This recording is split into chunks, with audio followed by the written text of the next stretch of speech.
నా ప్రియమైన దేశ ప్రజలారా, నమస్కారం. దేశ సామూహిక కృషిపై సంభాషించే మన్ కీ బాత్ అంటే దేశం సాధించిన విజయాల సంభాషణ, ప్రజల సామర్థ్యాలపై సంభాషణ. మన్ కీ బాత్ అంటే దేశ యువత కలలు, దేశ ప్రజల ఆకాంక్షల సంభాషణ. నేను మీతో నేరుగా సంభాషించేందుకు ఈ మన్ కీ బాత్ కోసం నెలంతా ఎదురుచూస్తూనే ఉంటాను. ఎన్నో సందేశాలు, ఎన్నో సూచనలు. నేను వీలైనన్ని ఎక్కువ సందేశాల్ని చదవటానికి, మీ సూచనల గురించి ఆలోచించడానికి ప్రయత్నిస్తున్నాను. మిత్రులారా, ఈరోజు చాలా ప్రత్యేకమైన రోజు. ఈరోజు ఎన్సీసీ డే. ఎన్సీసీ అనే పేరు స్ఫురించగానే మనకు స్కూలు, కాలేజీ రోజులు గుర్తుకొస్తాయి. నేను స్వయంగా ఎన్సీసీ క్యాడెట్ని కాబట్టి దాని నుంచి పొందిన అనుభవం వెలకట్టలేందని నేను పూర్తి విశ్వాసంతో చెప్పగలను. యువతలో క్రమశిక్షణ, నాయకత్వం, సేవా స్ఫూర్తిని ఎన్సీసీ ఎంతగానో పెంపొందిస్తుంది. ఏదైనా విపత్తు సంభవించినప్పుడు, వరదలొచ్చినా, భూకంపం వచ్చినా, ఏదైనా ప్రమాదం జరిగినా సాయం చేయటానికి ఎన్సీసీ క్యాడెట్లు తప్పకుండా ముందుకొస్తారు. దేశంలో ఎన్సీసీని మరింత బలోపేతం చేసేందుకు కృషి జరుగుతూనే ఉంది. 2014లో దాదాపు 14 లక్షల మంది యువత ఎన్సీసీలో ఉంటే, ఇప్పుడు 2024లో 20 లక్షల మందికి పైగా యువత ఎన్సీసీలో ఉన్నారు. మునుపటితో పోలిస్తే ఇప్పుడు 5,000 కొత్త పాఠశాలలు, కళాశాలల్లో ఈ ఎన్సీసీ సౌకర్యం ఏర్పడింది. అతి పెద్ద విషయం ఏంటంటే, అంతకుముందు ఎన్సీసీ క్యాడెట్లలో బాలికల సంఖ్య 25% మాత్రమే ఉండేది. ఇప్పుడు ఎన్సీసీ క్యాడెట్లలో బాలికల సంఖ్య దాదాపు 40% పెరిగింది. సరిహద్దు వెంబడి నివసిస్తున్న మరింత మంది యువతను ఎన్సీసీతో అనుసంధానం చేయాలనే ప్రచారం కూడా నిరంతరం కొనసాగుతున్నది. అత్యధిక సంఖ్యలో ఎన్సీసీలో చేరాలని యువతను నేను కోరుతున్నాను. మీరు ఏ వృత్తిని కొనసాగించినా మీ వ్యక్తిత్వాన్ని నిర్మించటంలో ఎన్సీసీ చాలా గొప్ప సహాయం చేస్తుంది. ఈ విషయాన్ని మీరే స్వయంగా అనుభవంలోకి తెచ్చుకుంటారు. మిత్రులారా, వికసిత భారతదేశ నిర్మాణంలో యువత పాత్ర చాలా కీలకం. యువ మనస్సులు సంఘటితంగా మేధామథనం చేసి దేశ భవిష్యత్తు ప్రయాణం గురించి ఆలోచిస్తే అప్పుడు ఖచ్చితంగా దృఢమైన మార్గాలు లభిస్తాయి. స్వామి వివేకానంద జయంతి అయిన జనవరి 12వ తేదీన దేశం యువజన దినోత్సవంగా జరుపుకుంటున్న సంగతి మీ అందరికీ తెలిసిందే.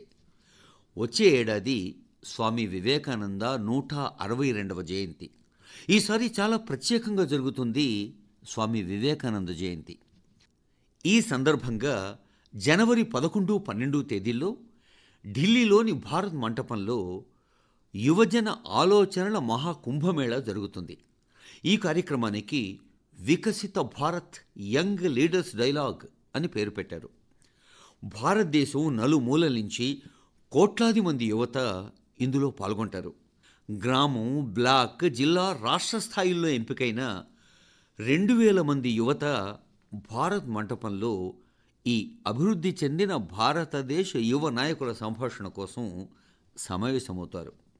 మీకు గుర్తుండే ఉంటుంది, రాజకీయ నేపథ్యం లేని కుటుంబాలకు చెందిన యువత రాజకీయాల్లోకి రావాలి అని నేను ఎర్రకోటపై నుంచి పిలుపునిచ్చాను. అలాంటి 1,00,000 మంది యువతను రాజకీయాల్లోకి తెచ్చేందుకు దేశంలో వివిధ ప్రత్యేక ప్రచార కార్యక్రమాలు జరుగుతాయి. వికసిత భారత్ యంగ్ లీడర్స్ డైలాగ్ కూడా అలాంటి ప్రయత్నమే. ఇందులో భారతదేశంలోని వివిధ ప్రాంతాల నుంచే కాకుండా విదేశాల నుంచి కూడా నిపుణులు పాల్గొంటారు. జాతీయ, అంతర్జాతీయ ప్రముఖులు కూడా చాలామంది హాజరవుతారు. అందులో నేను కూడా వీలైనంత ఎక్కువ సమయం పాల్గొంటాను. యువత తమ ఆలోచనల్ని నేరుగా మా ముందుంచేందుకు అవకాశం లభిస్తుంది. ఈ ఆలోచనల్ని దేశం ఎలా ముందుకు తీసుకెళ్లగలదు? ఒక దృఢమైన రోడ్ మ్యాప్ను ఎలా రూపొందించవచ్చు? దీనికోసం ఒక బ్లూ ప్రింట్ తయారవుతుంది. కాబట్టి సిద్ధంగా ఉండండి. భారతదేశ భవిష్యత్తును నిర్మించబోతోన్న దేశ భవిష్యత్ తరానికి ఇదొక గొప్ప అవకాశం. అందరం కలిసి దేశాన్ని నిర్మిద్దాం, దేశాన్ని అభివృద్ధి చేద్దాం. నా ప్రియమైన దేశ ప్రజలారా, నిస్వార్థంగా సమాజం కోసం పాటుపడే యువత గురించి మన్ కీ బాత్లో మనం తరచూ మాట్లాడుకుంటూ ఉన్నాం. ప్రజల చిన్న చిన్న సమస్యలకు పరిష్కారాలు వెతికే పనిలో నిమగ్నమైన ఇలాంటి యువకులు ఎందరో ఉన్నారు. మన చుట్టూ చూస్తే ఏదో ఒక సాయం అవసరమయ్యేవారు ఎందరో ఉంటారు. ఏదో ఒక సమాచారం అవసరమయ్యేవారు ఉంటారు. లక్నోలో నివసించే వీరేంద్ర లాంటి వారు కొందరు యువకులు సమూహాలుగా ఏర్పడ్డారు. వారంతా ఇలాంటి సమస్యల్ని పరిష్కరించుకున్నారు అని తెలిసి నేనెంతో సంతోషిస్తున్నాను. వారు వృద్ధులకు డిజిటల్ లైఫ్ సర్టిఫికేట్ పనులు ఎంతో సాయం చేస్తున్నారు. పెన్షనర్లందరూ సంవత్సరానికోసారి లైఫ్ సర్టిఫికేట్ సమర్పించాలి అని మీకు తెలుసు. 2014 వరకు వృద్ధులు బ్యాంకులకు స్వయంగా వెళ్ళి సమర్పించాల్సి వచ్చేది ఈ లైఫ్ సర్టిఫికేట్లను. మన పెద్దలకు ఇది ఎంత అసౌకర్యాన్ని కలిగించేదో మీరు ఊహించవచ్చు. ఇప్పుడు ఈ పద్ధతి మారింది. ఇప్పుడు డిజిటల్ సర్టిఫికేట్ సరళతరంగా మారింది. వృద్ధులు బ్యాంకుకు వెళ్లాల్సిన అవసరం లేదు. ఇందులో సాంకేతికంగా వృద్ధులకు ఎలాంటి సమస్య రాకుండా ఉండేందుకు వీరేంద్ర వంటి యువకులు ఎంతగానో సాయం చేస్తున్నారు. వారి విషయంలో తమ ప్రాంతంలోని వృద్ధులకు చక్కని అవగాహన కల్పిస్తున్నారు. వృద్ధులు సాంకేతికంగా టెక్ సేవీ అయ్యేలా కృషి చేస్తున్నారు కూడా. డిజిటల్ లైఫ్ సర్టిఫికేట్ సమర్పించాల్సిన వారి సంఖ్య 80 లక్షలు దాటింది. వీరిలో 2 లక్షల మందికి పైగా 80 ఏళ్లు దాటిన వృద్ధులే మిత్రులారా. ఈ డిజిటల్ ఉద్యమంలో పెద్దల్ని కూడా భాగస్వాములు చేయటానికి చాలా నగరాల్లో చాలామంది యువత ముందుకొస్తున్నారు. భోపాల్కు చెందిన మహేష్ ఇలాంటి పెద్దలకు మొబైల్ ద్వారా ఎలా చెల్లింపు చేయాలో నేర్పారు. ఈ వృద్ధుల దగ్గర స్మార్ట్ ఫోన్ ఉన్నప్పటికీ దాన్ని ఉపయోగించే పద్ధతి తెలియదు. చెప్పేవాళ్ళు కూడా ఎవరూ లేరు. డిజిటల్ అరెస్ట్ ప్రమాదం నుంచి వృద్ధుల్ని రక్షించేందుకు కూడా యువత ముందుకొస్తోంది. అహ్మదాబాద్కు చెందిన రాజీవ్ డిజిటల్ అరెస్ట్ పైన అవగాహన కల్పిస్తున్నారు. గత మన్ కీ బాత్ ఎపిసోడ్లో నేను ఈ డిజిటల్ అరెస్ట్ గురించి చెప్పాను కదా. ఇందులో బాధితుల్లో ఎక్కువ మంది వృద్ధులే ఉన్నారు. వారికి అవగాహన కల్పించటం, సైబర్ మోసాలకు ఏమాత్రం గురి కాకుండా చేయూతనివ్వటం మనందరి బాధ్యత. ప్రభుత్వంలో డిజిటల్ అరెస్ట్ అనే నిబంధనే లేదు అని మళ్ళీ మళ్ళీ వివరించాలి. ఇది పూర్తిగా అబద్ధం. ప్రజల్ని మోసపూరితంగా ఉచ్చులోకి లాగేందుకు చేసే ఒక కుటిల యత్నం అని చెప్పాలి.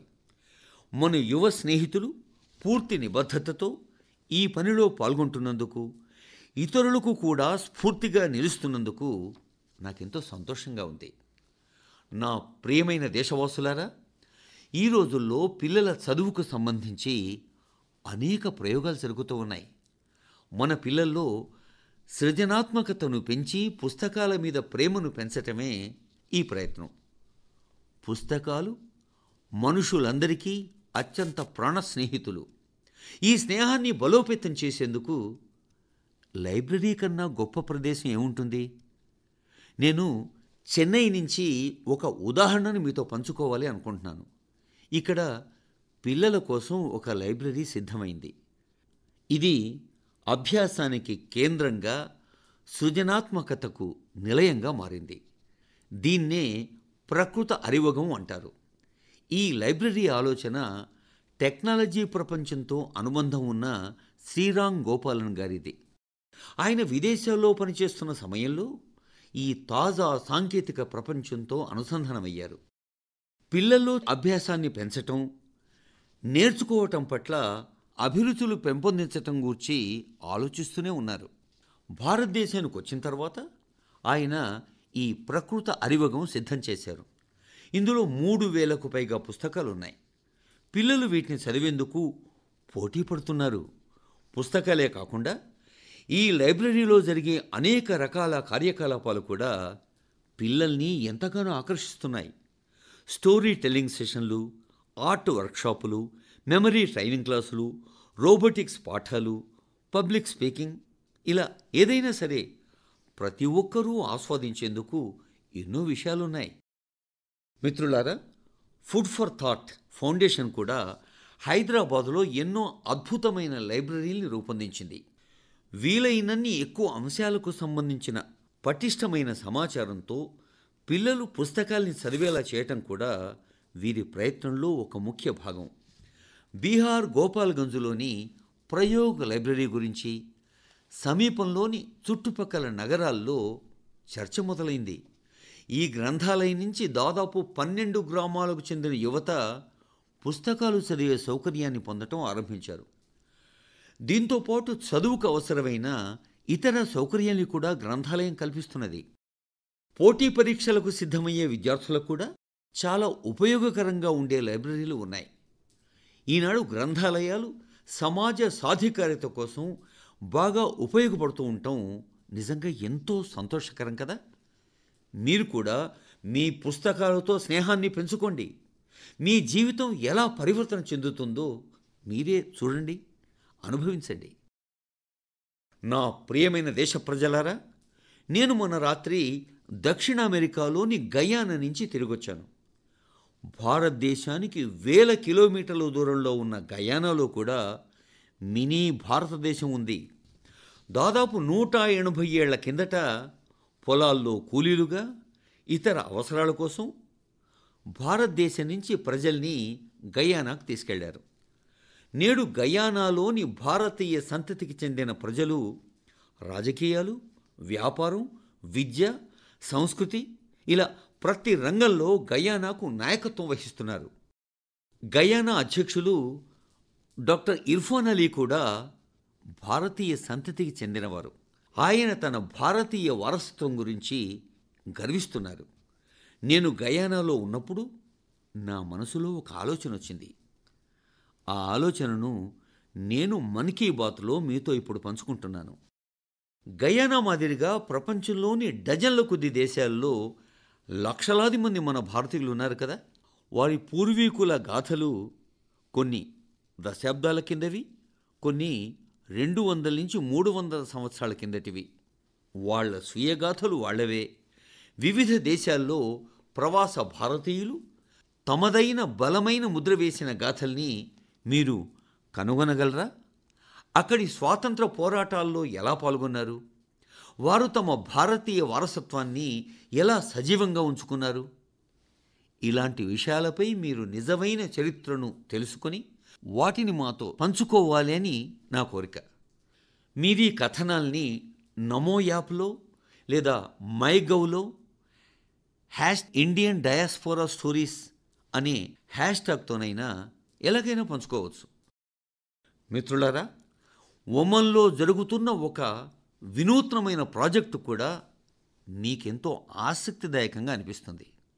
అదేమిటంటే, అనేక భారతీయ కుటుంబాలు శతాబ్దాలుగా ఒమన్ దేశంలో నివసిస్తూ ఉన్నాయి. వీరిలో ఎక్కువ మంది గుజరాత్లోని కచ్ ప్రాంతానికి చెందినవారు. ఈ వ్యక్తులు వాణిజ్య రంగంలో ముఖ్యమైన అనుసంధానాల్ని ఏర్పరిచారు. వారికి ఒమానీ పౌరసత్వం ఉన్నా నరాన భారతీయత ఉంది వారిలో. ఒమన్లోని భారత రాయబార కార్యాలయం, నేషనల్ ఆర్కైవ్స్ ఆఫ్ ఇండియాల సహకారంతో ఒక బృందం ఈ కుటుంబాల చరిత్రను భద్రపరిచే పని ఆరంభించింది. ఇందులో భాగంగా ఇప్పటిదాకా వేల సంఖ్యలో ఆధారాలు సేకరించారు. వీటిల్లో డైరీలు, ఖాతా పుస్తకాలు, లెడ్జర్లు, ఉత్తరాలు, టెలిగ్రాములు ఇలా ఎన్నో ఉన్నాయి. ఈ పత్రాల్లో కొన్ని 1838వ సంవత్సరానికి చెందినవి కూడా ఉన్నాయి. ఈ పత్రాలు ఎన్నో భావోద్వేగాలతో నిండి ఉన్నాయి కూడా. కొన్నాళ్ల క్రితం ఒమన్ చేరుకున్నప్పుడు వాళ్ళు ఎలాంటి జీవితాన్ని గడిపారు, ఎలాంటి సంతోషాలు, ఎలాంటి దుఃఖాలు ఎదుర్కొన్నారు, ఒమన్ ప్రజలతో వాళ్ళ సంబంధాలు ఎలా సాగాయి, ఇవన్నీ ఈ పత్రాల్లో భాగమే. ఓరల్ హిస్టరీ ప్రాజెక్టు కూడా ఈ మిషన్కు ఒక ముఖ్యమైన ఆధారంగా ఉంది. అక్కడి ఉన్నత స్థాయి వ్యక్తులు ఈ మిషన్లో తమ అనుభవాల్ని పంచుకుంటున్నారు. అక్కడి ప్రజలు తమ జీవన విధానాలకు సంబంధించిన విషయాల్ని వివరంగా అందించారు. మిత్రులారా, భారతదేశంలో కూడా ఇలాంటి ఓరల్ హిస్టరీ ప్రాజెక్ట్ జరుగుతున్నది. ఈ ప్రాజెక్ట్ కింద దేశ విభజన సమయంలో బాధితుల అనుభవాల్ని చరిత్ర ప్రియులు సేకరిస్తున్నారు. దేశంలో విభజన బీభత్సం చూసిన వారు ఇప్పుడు చాలా తక్కువ మంది మాత్రమే ఉన్నారు. ఇలాంటి పరిస్థితుల్లో ఈ ప్రయత్నం అంటే భారతదేశంలో కూడా ఓరల్ హిస్టరీ ప్రాజెక్ట్ అనే ప్రయత్నం ఎంతో ప్రాధాన్యతను సంతరించుకుంది. మిత్రులారా, ఏ దేశమైనా ఏ గడ్డైనా తన చరిత్రను పటిష్టంగా భద్రపరుచుకుంటే ఆ దేశ భవిష్యత్తు కూడా సురక్షితంగా ఉంటుంది. ఈ ఆలోచనతో గ్రామాల చరిత్రను భద్రపరిచేందుకు డైరెక్టరీని రూపొందించే ప్రయత్నం జరిగింది. భారతదేశ పురాతన సముద్ర ప్రయాణ సామర్థ్యానికి సంబంధించిన సాక్ష్యాల్ని భద్రపరిచే ప్రచారం కూడా దేశంలో జరుగుతున్నది. దీనికి సంబంధించి లోథల్లో భారీ మ్యూజియం కూడా తయారవుతుంది. మీ దగ్గర ఏదైనా లిఖిత ప్రతి, ఏదైనా చారిత్రక పత్రం ఉంటే మీరు దాన్ని నేషనల్ ఆర్కైవ్స్ ఆఫ్ ఇండియా సహాయంతో భద్రపరచవచ్చు. మిత్రులారా, మన సంస్కృతిని పరిరక్షించుకోవటానికి, ప్రోత్సహించడానికి సంబంధించి స్లోవేకియాలో జరిగిన మరొక ప్రయత్నం గురించి నేను తెలుసుకున్నాను. స్లోవేకియాలో మొదటిసారిగా మన భారతీయ ఉపనిషత్తులు స్లోవాక్ భాషలోకి తర్జుమా అయ్యాయి. ఈ ప్రయత్నాలు భారతీయ సంస్కృతి ప్రపంచంపై ఏర్పరిచిన ప్రభావాన్ని కూడా వెల్లడిస్తున్నాయి. ప్రపంచవ్యాప్తంగా కోట్లాది ప్రజల హృదయాల్లో మన భారతదేశం ఉండటం మనందరికీ ఎంత గర్వకారణం. నా ప్రియమైన దేశ ప్రజలారా, మీకు వినడానికి ఎంతో సంతోషంగా గర్వంగా ఉండే దేశం సాధించిన ఒక విజయాన్ని మీతో పంచుకోవాలి అనుకుంటున్నాను. కొన్ని నెలల క్రితం ఏక్ పేడ్ మాకే నామ్ అనే ప్రచారాన్ని ప్రారంభించాం కదా. ఈ ప్రచారంలో దేశం నలుమూలల నుంచి ప్రజలు ఎంతో ఉత్సాహంగా పాల్గొన్నారు. ఈ ప్రచారం 100 కోట్ల మొక్కలు నాటడం అనే ముఖ్యమైన మైలురాయిని దాటింది అని చెప్పడానికి నాకెంతో సంతోషంగా ఉంది. 100 కోట్ల మొక్కలు, అది కూడా కేవలం 5 నెలల్లోనే. ఇది మన దేశ ప్రజల అవిశ్రాంత కృషి వల్లే సాధ్యమైంది. దీనికి సంబంధించిన మరో విషయం తెలిస్తే మీరెంతో గర్విస్తారు. ఏక్ పేడ్ మాకే నామ్ ప్రచారం ఇప్పుడు ప్రపంచంలోని ఇతర దేశాల్లో కూడా విస్తరిస్తున్నది. నేను గయానాలో ఉన్నప్పుడు అక్కడ కూడా ఈ ప్రచారాన్ని చూశాను. అక్కడ గయానా అధ్యక్షులు డాక్టర్ ఇర్ఫాన్ అలీ గారు, ఆయన భార్య తల్లి గారు, ఇతర కుటుంబ సభ్యులతో కలిసి ఏక్ పేడ్ మాకే నామ్ ప్రచారంలో నాతో కలిసి పాల్గొన్నారు. ఈ ప్రచారం దేశంలోని వివిధ ప్రాంతాల్లో నిరంతరం కొనసాగుతూనే ఉంది మిత్రులారా. ఇందులో భాగంగా మధ్యప్రదేశ్లోని ఇండోర్ మొక్కలు నాటడంలో ఒక రికార్డు సృష్టించింది. ఇక్కడ 24 గంటల్లో 12 లక్షలకు పైగా మొక్కలు నాటారు. ఈ ప్రచారం కారణంగా ఇండోర్ రేవతి హిల్స్లోని బంజరు భూములు ఇప్పుడు గ్రీన్ జోన్గా మారతాయి. రాజస్థాన్లోని జైసల్మేర్ ఈ ప్రచారం ద్వారా ఒక ప్రత్యేకమైన రికార్డు సృష్టించింది. ఇక్కడ మహిళల బృందం గంటలో 25,000 మొక్కలు నాటింది. తల్లులు తమ తల్లి పేరు మీద మొక్కలు నాటారు. ఇతరులకు కూడా స్ఫూర్తినిచ్చారు. ఇక్కడ 5,000 మందికి పైగా ప్రజలు ఒకే చోట మొక్కలు నాటారు. ఇది కూడా ఒక రికార్డ్. ఏక్ పేడ్ మాకే నామ్ ప్రచారం కింద వివిధ సామాజిక సంస్థలు స్థానిక అవసరాల మేరకు మొక్కలు నాటుతూ ఉన్నాయి. ఎక్కడైనా మొక్కలు నాటితే పర్యావరణానికి అనుకూలమైన రీతిలో పూర్తి పర్యావరణ వ్యవస్థ సమగ్రంగా అభివృద్ధి చెందాలి అన్నదే ఆ సంస్థల ప్రయత్నం. అందుకే కొన్ని సమాజాలు కొన్ని చోట్ల ఔషధ మొక్కలు కూడా నాటుతూ ఉన్నాయి. మరికొన్ని చోట్ల పక్షులకు గూళ్ళు ఉండేలా మొక్కలు నాటుతూ ఉన్నాయి. బీహార్లో 75 లక్షల మొక్కలు నాటేందుకు జీవికా స్వయం సహాయక సంఘం మహిళలు అద్భుత ప్రచారం నిర్వహిస్తున్నారు. ఈ మహిళల దృష్టి పండ్ల చెట్లపై ఉంది. వీటి ద్వారా భవిష్యత్తులో వాళ్ళ ఆదాయాన్ని కూడా పొందుతారు. మిత్రులారా, ఈ ప్రచారంలో పాల్గొనటం ద్వారా ఎవరైనా వారి తల్లి పేరు మీద ఒక మొక్క నాటొచ్చు. మీ అమ్మ మీతో పాటు ఉంటే అమ్మని తీసుకెళ్ళి ఒక మొక్కను నాటండి. లేకపోతే ఆమె ఫోటోతో ఒక మొక్కను నాటి ఈ ప్రచారంలో భాగం అవ్వండి. మీరు మొక్కతో మీ సెల్ఫీని mygov.inలో కూడా పోస్ట్ చేయొచ్చు. అమ్మ మన కోసం చేసే పనులకు మనం ఎప్పటికీ రుణం తీర్చుకోలేం కదా. కానీ అమ్మ పేరు మీద ఒక మొక్కను నాటడం ద్వారా అమ్మ ఉనికిని ఎప్పటికీ సజీవంగా ఉంచగలం. నా ప్రియమైన దేశవాసులారా, మీరందరూ మీ చిన్నప్పుడు మీ ఇంటి పైకప్పుల మీద లేదా చెట్ల మీద పిచ్చుకల కిలకిల రావాలు విని ఉంటారు. పిచ్చుకను తమిళంలోనూ మలయాళంలోనూ కురివి అంటారు. తెలుగులో పిచ్చుక అంటారు. కన్నడలో గుబ్బి అని పిలుస్తారు. ప్రతి భాషలో ప్రతి సంస్కృతిలో పిచ్చుకల మీద కథలు ఉన్నాయి. మన చుట్టూ ఉన్న జీవ వైవిధ్యాన్ని కాపాడుకోవటంలో ఈ పిచ్చుకలు ఎంతో ముఖ్యమైన పాత్ర పోషిస్తూ ఉన్నాయి. కానీ నేడు నగరాల్లో పిచ్చుకలు చాలా అరుదుగా కనిపిస్తున్నాయి. పెరుగుతున్న పట్టణీకరణ వల్ల పిచ్చుక మనకు దూరమైపోతోంది. పిచ్చుకల్ని చిత్రాల్లో లేదా వీడియోలో మాత్రమే చూసిన నేటి తరం పిల్లలు చాలామంది ఉన్నారు. అలాంటి పిల్లల జీవితాల్లో ఈ సుందరమైన పక్షిని అంటే ఈ పిచ్చుకను తిరిగి తీసుకురావటానికి కొన్ని ప్రత్యేకమైన ప్రయత్నాలు జరుగుతున్నాయి దేశవ్యాప్తంగా. చెన్నైకి చెందిన కూడుగల్ ట్రస్ట్ పిచ్చుకల సంఖ్యను పెంచే ప్రచారంలో భాగంగా పాఠశాల విద్యార్థుల్ని ఇందులో చురుకైన భాగస్వాములుగా మార్చింది. ఈ సంస్థ సభ్యులు స్కూళ్లకు వెళతారు. రోజువారీ జీవితంలో పిచ్చుక ఎంత ముఖ్యమైందో వివరించి చెబుతారు. ఈ సంస్థ పిచ్చుక గూడు తయారు చేయడానికి పిల్లలకు శిక్షణ కూడా ఇస్తుంది.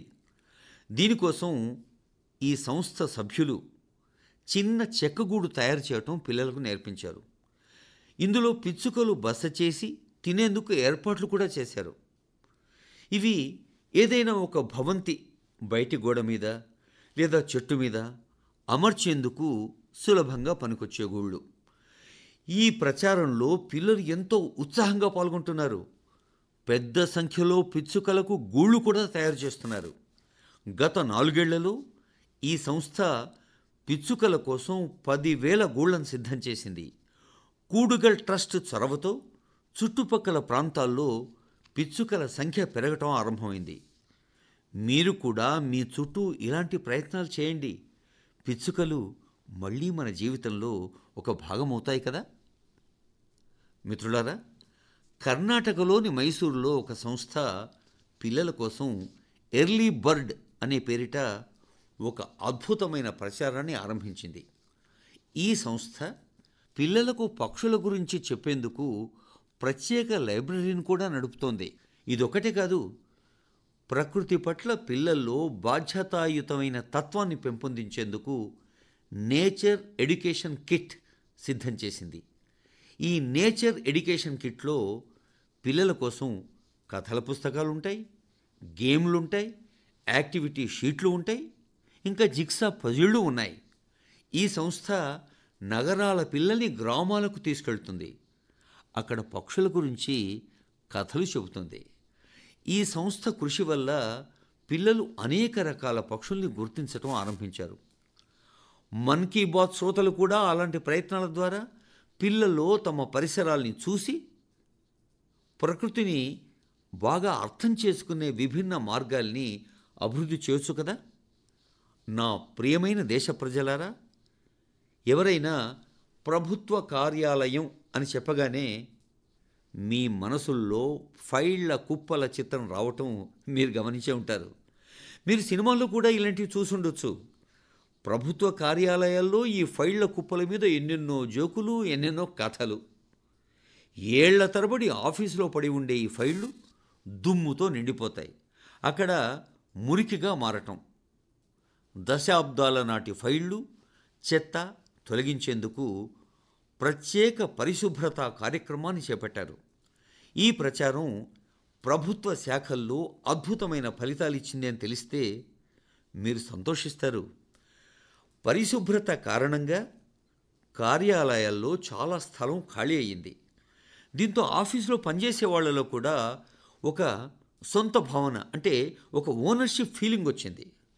తన పని ప్రదేశాన్ని శుభ్రంగా ఉంచుకోవాలి అనే భావన కూడా వాళ్ళ హృదయాల్లో పటిష్టంగా మారింది. మిత్రులారా, ఎక్కడ పరిశుభ్రత ఉంటుందో అక్కడ లక్ష్మీదేవి నివసిస్తుంది అని పెద్దలు చెప్పటం మీరు చాలాసార్లు వినే ఉంటారు. కచరా నుండి కాంచనం ఆలోచన ఇక్కడ చాలా పాతది.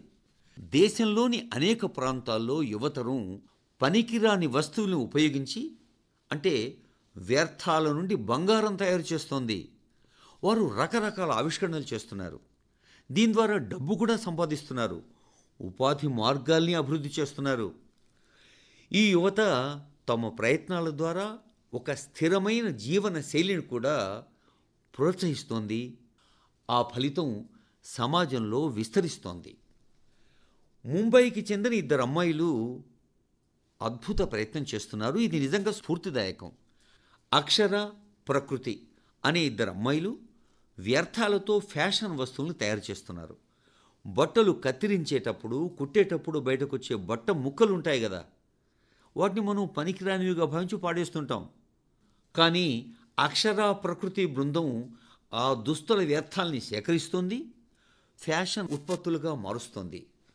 వాటితో తయారు చేసిన టోపీల్ని, బ్యాగుల్ని కూడా విక్రయిస్తున్నారు. ఎందరో కొంటున్నారు కూడా. మిత్రులారా, యూపీలోని కాన్పూర్లో కూడా పరిశుభ్రతకు సంబంధించి ఒక గొప్ప ప్రయత్నం జరుగుతోంది. ఇక్కడ కొందరు వ్యక్తులు ప్రతిరోజు మార్నింగ్ వాక్కు వెళ్తారు. గంగా నది ఘాట్లపై పడేసిన ప్లాస్టికు, ఇతర వ్యర్థాలని సేకరిస్తారు. ఈ బృందానికి కాన్పూర్ ప్లాగర్స్ గ్రూప్ అనే పేరు పెట్టారు. ఈ ప్రచారాన్ని కొందరు మిత్రులు కలిసి ఆరంభించారు. ప్రజలందరి భాగస్వామ్యంతో ఈ చిరు ప్రయత్నం పెద్ద ప్రచారంగా పరిణమించింది. నగరంలోని చాలామంది ప్రజలు ఇందులో చేరారు. దీని సభ్యులు ఇప్పుడు దుకాణాలు, ఇళ్ల నుంచి కూడా చెత్తను సేకరించడం ఆరంభించారు. ఈ వ్యర్థాల నుంచి రీసైకిల్ ప్లాంట్లో ట్రీ గార్డును తయారు చేస్తున్నారు. అంటే ఈ సమూహంలోని వ్యక్తులు వ్యర్థాలతో తయారు చేయటం ఒకటైతే, ట్రీ గార్డును తయారు చేస్తూ మొక్కల్ని కూడా సంరక్షిస్తున్నారు. మిత్రులారా, చిన్న చిన్న ప్రయత్నాల ద్వారా ఎంతో పెద్ద విజయాలు సాధించవచ్చు. అది చెప్పేందుకు ఇలా ఎన్నో ఉదాహరణలు ఉన్నాయి. అస్సాంకు చెందిన ఇతిషా ఒక ఉదాహరణ. ఇతిషా ఢిల్లీ, పూణేలో చదువుకున్నారు. కార్పొరేట్ ప్రపంచంలోని మెరుపుల్ని, గ్లామర్ను విడిచిపెట్టారు ఇతిషా. అరుణాచల్లోని సాంగతి లోయను శుభ్రం చేయటంలో నిమగ్నమైపోయారు. పర్యాటకుల కారణంగా అక్కడ ప్లాస్టిక్ వ్యర్థాలు చాలా పేరుకుపోతున్నాయి. ఒకప్పుడు శుభ్రంగా ఉన్న అక్కడి నది ఈ ప్లాస్టిక్ వ్యర్థాల వల్ల కలుషితమైపోతున్నాయి అని స్వయంగా స్పందించి శుభ్రం చేసేందుకు స్థానిక ప్రజలతో కలిసి ఇతిషా ఎంతగానో కృషి చేస్తున్నారు. ఆ బృందంలోని సభ్యులు అక్కడికొచ్చే పర్యాటకులకు అవగాహన కల్పిస్తున్నారు. ప్లాస్టిక్ వ్యర్థాల్ని సేకరించేందుకు మొత్తం లోయలో వెదురుతో చేసిన బుట్టల్ని కూడా ఏర్పాటు చేస్తున్నారు. మిత్రులారా, ఇటువంటి ప్రయత్నాలు భారతదేశ పరిశుభ్రత ప్రచారానికి ఎంతో ఊపునిస్తాయి. ఇది నిరంతరం కొనసాగే ప్రచారం. ఇది మీ చుట్టూ కూడా జరుగుతూ ఉండొచ్చు. అలాంటి ప్రయత్నాల గురించి మీరు నాకు రాస్తూ ఉండండి. మిత్రులారా, ఈ మన్ కీ బాత్ ఎపిసోడ్లో ప్రస్తుతానికి ఇంతే. మీ స్పందనలు, మీ ఉత్తరాలు, మీ సూచనల కోసం నేను నెలంతా ఎదురుచూస్తూనే ఉంటాను. ప్రతి నెల వచ్చే మీ సందేశాలు మరింత మెరుగ్గా చేయటానికి నన్ను ఎంతగానో ప్రేరేపిస్తాయి. వచ్చే నెలలో మన్ కీ బాత్ సంచికలో దేశం, దేశ ప్రజల కొత్త విజయాలతో మనం మళ్ళీ కలుద్దాం. అప్పటిదాకా దేశవాసులందరికీ నా శుభాకాంక్షలు. చాలా చాలా ధన్యవాదాలు.